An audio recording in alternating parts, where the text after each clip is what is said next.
ছেলেকে হাফেজ বানিয়েছেন। কসম আল্লাহর, কসম আল্লাহর, উকসিমু বিল্লাহি মিআতা মাররা, আল্লাহর কসম, আল্লাহর কসম, আল্লাহর কসম, আপনার ছেলের সিনায় রব যা দিয়েছেন, রব নিজে বলেন এটা কি জানো, এটা কি জানো? হুয়া খায়রুন লাকুম, হুয়া খায়রুন লাকুম মিম্মা ইয়াজমাউন।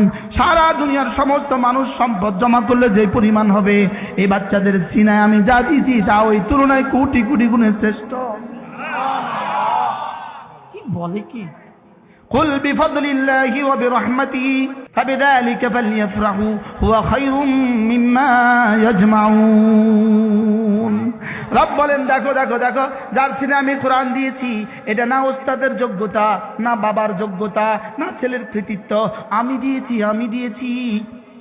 রব না আমি দিয়েছি, আমি দিয়েছি। সুবহানাল্লাহ বলেন। কে দিয়েছে? রব্বুল আমি দিয়েছি।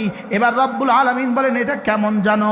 হুয়া খায়রুম মিম্মা ইয়াজমাউন। আল্লাহ বলেন কুল বিফাদলিল্লাহি ওয়া বিরহমাতিহি ফাবিযালিকা ফালইফরাহু। রব্বুল আলামিন বলেন তুমি খুশি হয়ে যেতে পারো। সুবহানাল্লাহ। আর কি বলতো? তুমি খুশি হয়ে যেতে পারো।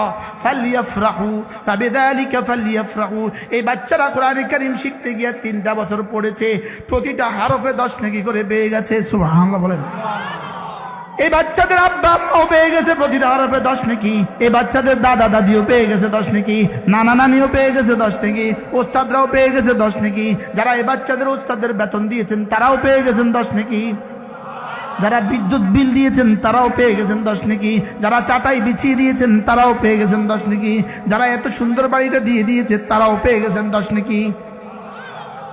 সুবহানাল্লাহ বলে। আচ্ছা, এর বিপরীতে